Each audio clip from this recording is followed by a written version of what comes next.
Guess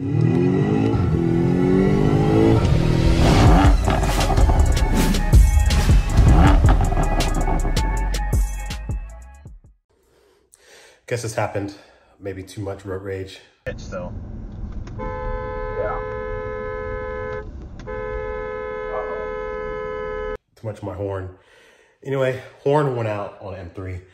There's two horns. There's a high frequency and low frequency. And I believe it's one of them. I have to check, but basically the horn sounds like a clown car. Let's hear it.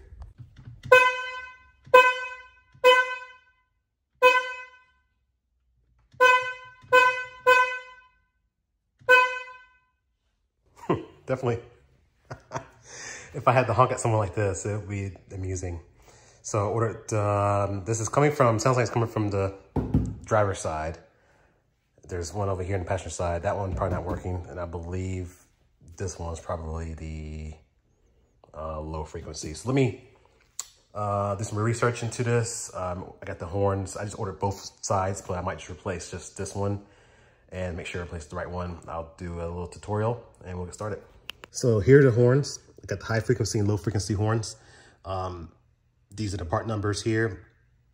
This one is the low frequency. This one is high frequency.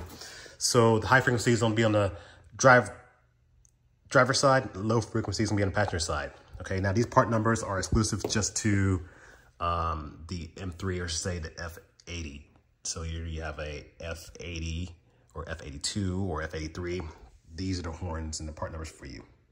All right, I'm gonna try to do this without taking the wheel off, but I may have to just remove this wheel. So we'll go from there. Yeah, I get access to the screws, but there's no way I'm gonna be able to remove this wheel. So let me go ahead, or actually pull this liner back because this wheel is nearly touching the fender liner. I think it's just the big wheels here. I think I'm gonna have to switch them out. So anyway, it should take me to a second. Let me pull the car out a little bit, get the jack in here, and we'll get started. All right, so we want to take an 8mm socket, maybe an extension, and go ahead and you want to unscrew these, get these loosened up. One.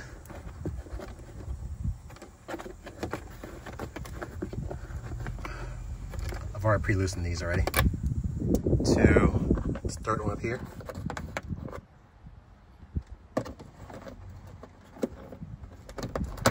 All right, three. Okay. This after you get the wheel off, probably do it with the wheel on, but like I said, the wheel off makes it a little easier. I'll link this in the description. Now I should be able to pull the fender liner back.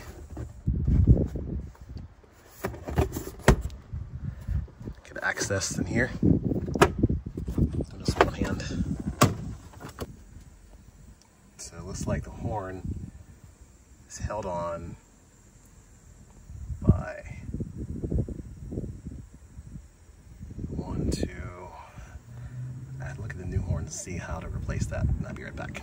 All right, here's a new horn for the passenger side. So it looks like it's just like one bolt right there I need to take off. And I should be able to unplug it and plug it back in. Simple swap. Let me get the sizes here in a minute. All right, I'm gonna unplug that. You can see that plug right there in the back. Right there, and right near the center of the screen. I'm gonna unplug that. And then I'm gonna do that top bolt, and we go from there. All right, just got the horn unplugged. What I'm gonna do, I'm just gonna test. I'm gonna honk real quick to see if it goes away or it's still my horn. Okay, still clown horn. So I got the correct horn. Another thing, if your car has headlight washers, well, I got a rock chip right on it, but this cutout right here, this high pressure water, washer fluid sprays on the lens itself. More helpful in wintertime, knocking off snow and ice. If you have that in here, this is the nozzle right there, which is in the way. So I've been taking a little wrench, a 10mm wrench, and just working this bolt off little by little. This is where a ratchet wrench would definitely come in handy, so I'll link that in the description. If your car doesn't have all these cameras, sensors right there on the side, and headlight washers, it may not be much of an issue. You can stick a regular like socket set in there and just go for it. But I'm having some clearance issues, so it's making it little by little. I'm turning this little bolt, but I'm getting it. And literally took the bolt out, grabbed the horn just like this. I stopped what I was doing just so I can see the camera, so you can see the horn come out just like that. Let's verify the part numbers before we go ahead and put new install.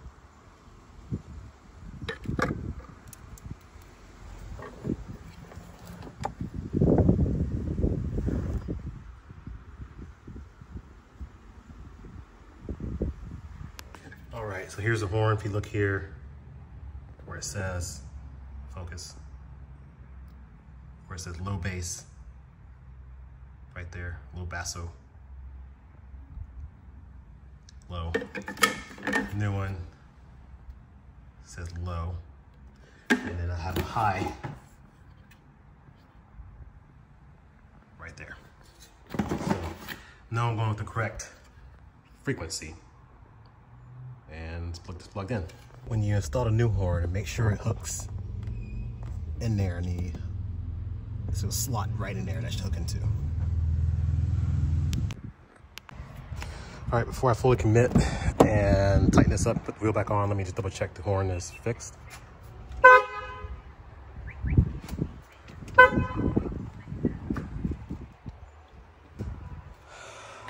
right, that sounds right.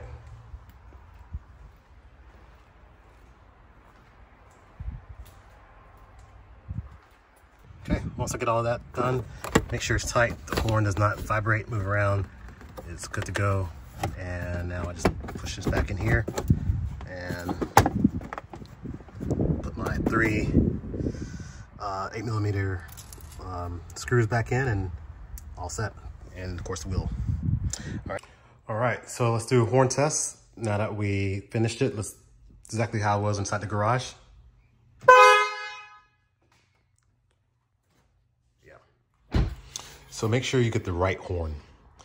This was the one that I ordered, and I placed a part number from the same one that came from the car, and for some reason the BMW dealer that I ordered from online said, oh, actually your car requires this part number based on the VIN you provided.